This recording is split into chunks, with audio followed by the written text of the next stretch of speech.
Bonjour et bienvenue dans ce nouvel épisode des Experts du bâtiment proposé par la FFB Grand Paris Île-de-France. Aujourd'hui, à l'approche du mois de mai, de ses jours fériés et parfois même de ses ponts, nous allons nous interroger sur la possibilité de fermer son entreprise pendant ces périodes de congé, et si oui, dans quelles conditions. Notre experte sur le sujet est Amélie Confrère, juriste consultante en droit social à la Fédération française du bâtiment Grand Paris Île-de-France.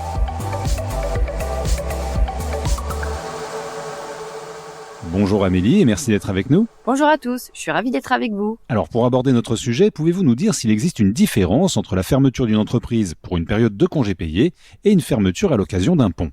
En matière de fermeture d'entreprise, que ce soit pour les congés payés ou pour une journée de pont, le principe est le même. C'est à l'employeur que revient cette décision.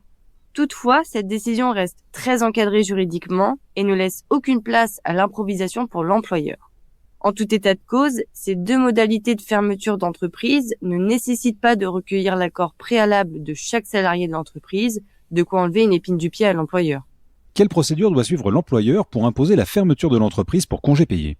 Afin de fermer l'entreprise pour congé payé, l'employeur doit respecter une procédure particulière qui est la suivante. Il doit dans un premier temps consulter le CSE s'il existe, et dans un second temps, il doit informer les salariés de l'entreprise en respectant un délai de prévenance de 2 mois avant les dates de fermeture et dans tous les cas avant le 1er avril pour les étames et les cadres du bâtiment.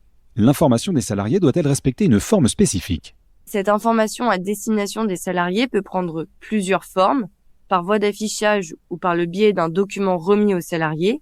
Dans tous les cas, cette information doit permettre aux salariés de prendre connaissance des dates de fermeture dans l'entreprise. C'est pourquoi, si l'entreprise décide de procéder à cette information par voie d'affichage, celui-ci doit être apposé dans un lieu qui est accessible et visible par l'ensemble des salariés. L'employeur qui décide de fermer son entreprise doit-il respecter une chronologie particulière ? Effectivement, la période de fermeture d'entreprise doit impérativement intervenir pendant la période de prise des congés payés. Pour le bâtiment, cette période débute le 1er mai de l'année N et se termine le 30 avril de l'année N+1. Concrètement, pour les congés payés acquis en 2024-2025, la période de prise sera la suivante, du 1er mai 2025 au 30 avril 2026. Alors Amélie, comment s'organise cette période de prise de congé payé du 1er mai de l'année N au 30 avril de l'année N+1 ? Au cours de cette même période de prise des congés payés, l'employeur devra respecter les dispositions suivantes. Pendant la période du 1er mai au 31 octobre de l'année N, dite la période du congé principal, l'employeur pourra fermer son entreprise pour une durée de 24 jours maximum. Il pourra, s'il le souhaite, fractionner cette période de prise de congé payé en respectant un congé minimal de 12 jours consécutifs. À compter du 1er novembre, l'employeur pourra également imposer la fermeture de l'entreprise en respectant les périodes de prise des congés payés pour chaque statut conventionnel.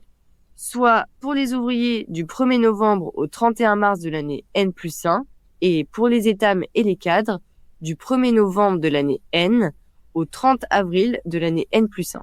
Lorsque les dates de congés payés ont été fixées, quelles sont les formalités à accomplir ? Dès lors que les conditions précédentes ont été respectées, les salariés devront prendre leurs congés payés aux dates de fermeture qui ont été indiquées par l'employeur. Pour le secteur du bâtiment, les congés payés sont gérés et indemnisés par la CIBTP. Il appartiendra alors à l'employeur de saisir les demandes de congés payés des salariés sur son espace sécurisé sur le site de la CIBTP au moins 1 mois avant la date de fermeture de l'entreprise. Mais que se passe-t-il lorsqu'un salarié ne dispose pas de suffisamment de congés payés ? Il peut arriver dans certaines situations que certains salariés, notamment les nouveaux arrivés, ne disposent pas de suffisamment de congés payés. Dans ce cadre, 3 solutions peuvent être envisagées. Première solution, l'employeur peut demander à son salarié de prendre un congé par anticipation. Deuxième solution, le salarié peut demander à son employeur de prendre un congé sans solde, qui sera par définition non rémunéré. Troisième solution, le salarié bénéficie avant sa reprise du travail d'une allocation de retour à l'emploi. Dans ce cadre, il pourra demander à France Travail une aide financière afin de compenser la perte de salaire. Amélie, nous avons vu les modalités de fermeture de l'entreprise concernant les congés payés. Nous allons examiner la situation propre aux ponts qui suivent un jour férié, comme c'est typiquement le cas avec le jeudi de l'Ascension. On en reparle après une courte pause. Vous souhaitez plus d'informations sur ce sujet qui vous concerne ? La Fédération française du bâtiment Grand Paris Île-de-France vous accompagne dans toutes vos démarches. Pour adhérer, contactez-nous au 01 40 55 10 11. Amélie, sur le cas particulier du pont, là aussi il s'agit d'une décision prise par l'employeur. Pouvez-vous nous indiquer la procédure à suivre ? Effectivement, la décision prise par l'employeur de fermer l'entreprise pour chômage d'un jour initialement travaillé a pour conséquence de modifier l'horaire de travail de l'entreprise. Pour rappel, les horaires de travail sont les périodes pendant lesquelles le salarié doit obligatoirement exercer son activité professionnelle. Au regard de cette modification de l'horaire de travail, l'employeur doit respecter une procédure particulière. Dans un premier temps, il doit consulter le CSE s'il existe, il doit afficher l'horaire de travail modifié et il doit notifier sa décision à l'inspecteur du travail. En outre, l'employeur devra également respecter un délai de prévenance afin d'informer les salariés de cette modification de l'horaire de travail. Et qu'advient-il de cette journée chômée pour les salariés ? Lorsque l'employeur décide qu'une journée sera chômée au titre d'une journée de pont, celui-ci doit déterminer les modalités d'organisation de cette journée. Soit la journée de pont est un jour de repos payé par l'employeur, soit la journée de pont est un jour de congé payé, sous réserve pour l'employeur de recueillir l'accord préalable de chaque salarié, soit les heures perdues au titre de cette journée sont récupérées. Quelles sont les modalités de récupération des heures perdues lors d'une journée de pont ? Les modalités de récupération de ces heures sont fixées par accord d'entreprise, n'ayant pas d'accord de branche sur ce sujet dans le bâtiment. À défaut d'accord d'entreprise, les modalités sont fixées par le Code du travail et sont les suivantes. Premièrement, seules les heures en dessous de 35 heures peuvent faire l'objet d'une récupération. Deuxièmement, les heures peuvent être récupérées dans les 12 mois suivants ou précédant leur perte.